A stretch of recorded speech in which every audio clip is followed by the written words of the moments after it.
students need fundamentally in academics today is inspiration, not information. We can find information readily available on Google and many other platforms. However, do we have students who are inspired? Welcome to my channel where I hope to inspire you to flourish in all areas of life. This series we're about to do is going to talk about slavery. We're going to talk about some of the transatlantic slave trade. We're going to talk about modern day slavery. Just briefly, I want to address some of these issues with us, as again, this is something we can keep learning into 2022. But I feel like my channel, in a sense, is I'm coming and I'm sharing in the classroom. So I'm a scientist in my training. I also have training in philosophy. But one of the things that is interesting is when I look at slavery, the topic of slavery, I find that there's people arguing about this, that, and the other. But one thing they might forget, and what I want to emphasize in this video, is that there is a form of slavery that is of the mind. And people like Frederick Douglass even warned that you cannot put their souls in chains, right? So we need to remember that there's a modern day slavery. First of all, there's literal modern day slavery going on in my part of the world, which is where I grew up, which is very sad. That is happening today. Number one. Number two, so we need to be praying, we need to be seeking resources, we need to be seeing what can be done to deal with slavery, modern day slavery.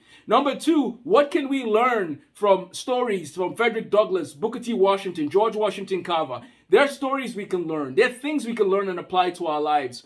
So we will be talking about Up From Slavery. I will do a quick book review of Up From Slavery, Booker T. Washington. I will also talk about George Washington Carver, who actually went to the college that Booker T went to. Man, these guys inspire me. Then over here, we're going to be talking about Amazing Grace, William Wilberforce. How did the slave trade end? Have you dissected that to see what that means? There's a whole movie about this called Amazing Grace, and then there's a book about William Wilberforce, one of the people who was influential in ending slave trade. This is a classic, well, they call the African American Classic Collection, and it does present the views of W.E.B. Du Bois, Booker T. Washington, Frederick Douglass. Great reading. Honestly, they should be giving you college credit for watching my YouTube channel, but I just don't know who I should tell. Somebody needs to give you college credit. So anyways, we're going to dissect those. We're going to learn from them, and we're going to flourish. We're going to learn how to love our neighbors. We're going to learn how to live in freedom, no matter what our circumstance. And then we're going to be hopefully thinking and praying and seeing what we can do about those who are enslaved today as I speak to you. Very unfortunate.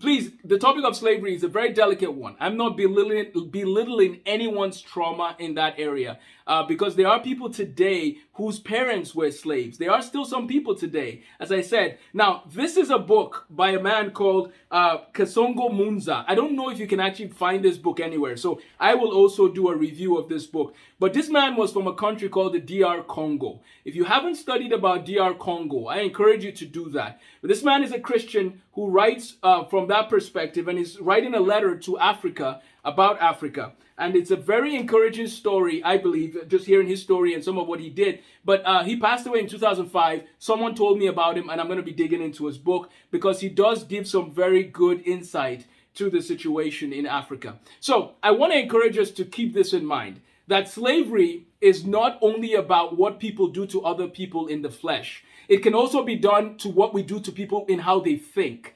And today, unfortunately, there's two forms of, now there's literal slavery, okay? That's sad, and it just breaks my heart that that's happening in many forms. Even in America, it's happening. There's sex slavery in America. There's sex trafficking happening here and around the world. Very sad.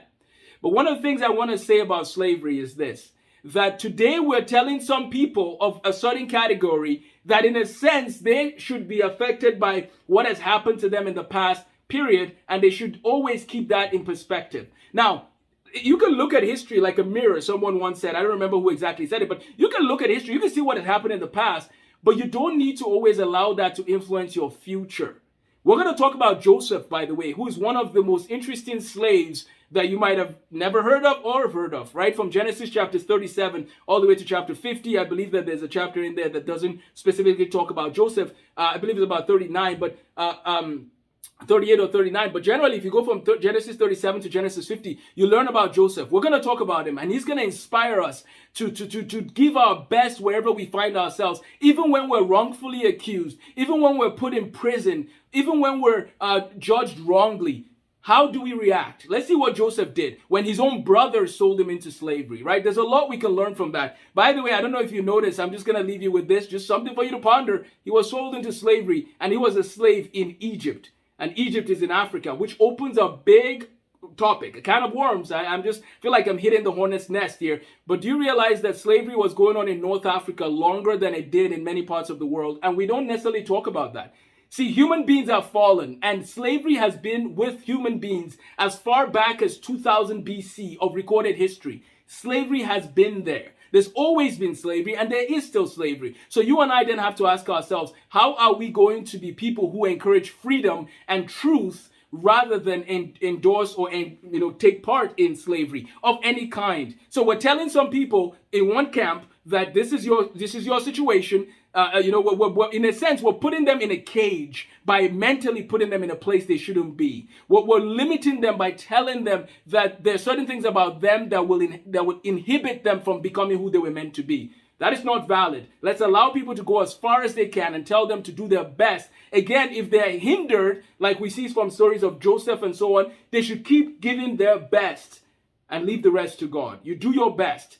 I know people, as I said, I've mentored people of all different backgrounds. And some of them, believe it or not, are actually not black people. I'm just using that example for a second.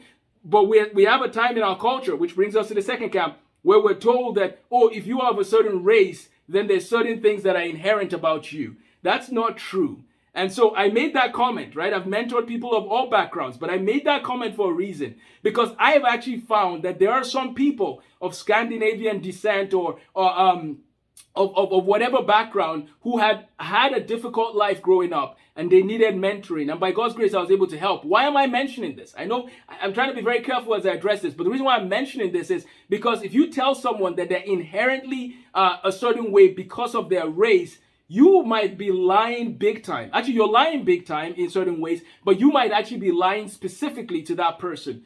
Because some of the people that you meet, independent of their skin color, might be descendants of slaves. You don't know that. I don't know that. So instead of focusing on that, how about we tell people to treat one another with dignity and respect, to love one another, and of course, if there's trouble and trauma, that should be dealt with in a delicate way, but we should be very careful. One of the things I want to end with is in my own story, part of my story, which we can look at again as time goes on. But my heart breaks and is saddened by some of what's happening in the northeastern part of Nigeria, where we have people who are kidnapped and who you might have heard of the girls who were kidnapped from school. Very sad situation. Years, parents were looking for their daughters, looking for their children. This is happening as we speak in many parts of the world. My friends, am I saying that the trauma that you might have suffered or some of your ancestors have suffered is irrelevant? No. There is a place for discussing what has happened, but we should never allow that to take the place of encouraging us to move forward, especially if the people we're talking to love us and care for us. The last thing we need to be doing is to tell them that, oh, you did this to me and your ancestors did this to me. We have to be careful with this topic. It's a very delicate topic. I'm going to dissect it further as we study Booker T. Washington, Frederick Douglass, and what they have to tell us about slavery, what they have to tell us about life.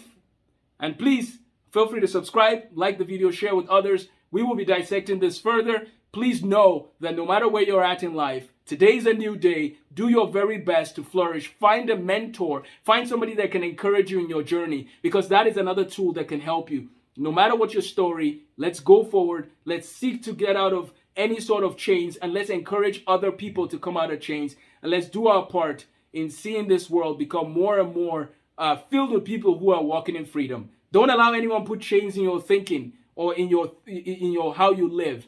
Live free for the glory of God. Have a blessed day. Thank you for watching that video. Please feel free to subscribe to the channel and hit the bell so that you see every time I upload a video. Feel free to leave your thoughts and comments in the comment section below. And if you want to support the work we're doing, please use the links that are provided also. Thank you for your support and have a blessed day.